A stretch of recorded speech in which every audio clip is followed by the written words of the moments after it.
Hello बच्चों, आज के वीडियो में हम लोग इनफाइनाइट सीरीज सर्किट में आर इक्विवेलेंट कैलकुलेशन पे बेस्ड एक सवाल देखने वाले हैं। अब देखो, इस सवाल में दिया है क्या, एक सर्किट है जिसमें ए से रेसिस्टर शुरू होकर दो ब्रांचेज में स्प्लिट हो रहा।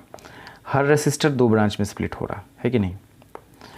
हर रेसिस्टर दो ब्रांचेज में स्प्लिट हो रहा है, ठीक है।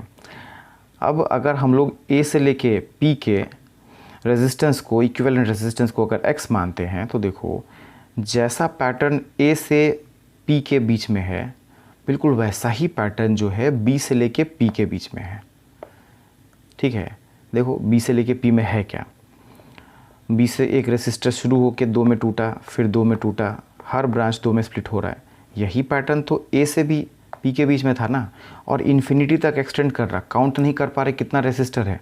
आप भले ही ए से शुरू करके पी तक पहुँचे तो भी काउंट नहीं कर पा रहे कितना रेसिस्टर है, और बी से लेके आप पी तक भी चलते हैं तो भी काउंट नहीं कर पा रहे कितना रेसिस्टर है।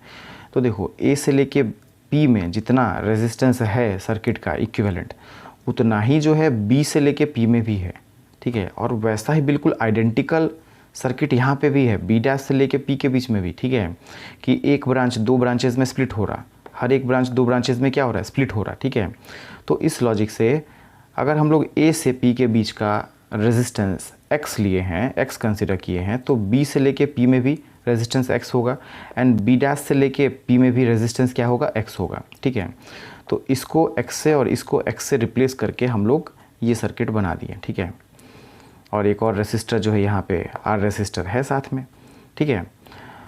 अब ए से लेके पी में रेजिस्टेंस भी क्या है, एक्स, ऐसा हम लोग कंसिडर किए हैं। अब देखिए ये दो ब्रांचेस क्या हैं, पैरेलल में है ना। तो पैरेलल में दो आइडेंटिकल रेसिस्टर होता है तो इंडिविजुअल रेसिस्टर का आधा इक्विवेलेंट हो जाता है ना। तो ये हो गया x/2, और ये इससे सीरीज़ में अब ऐड कर दिए सीरीज़ में। अब ए से लेके पी में भी रेसिस्टेंस कितना है, x के बराबर। तो यहाँ से इस इक्विवेलेंट को x के बराबर इक्वेट किए तो हम लोग को पता चल रहा है कि x कितना है, 2r के बराबर।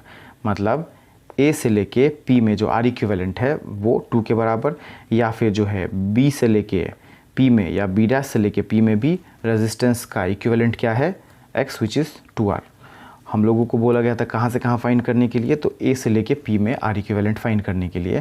तो उसका आंसर कितना आ गया, 2r के बराबर। बोलो बात है पक्की, ठीक है। मिलते हैं फिर अगले वीडियो में।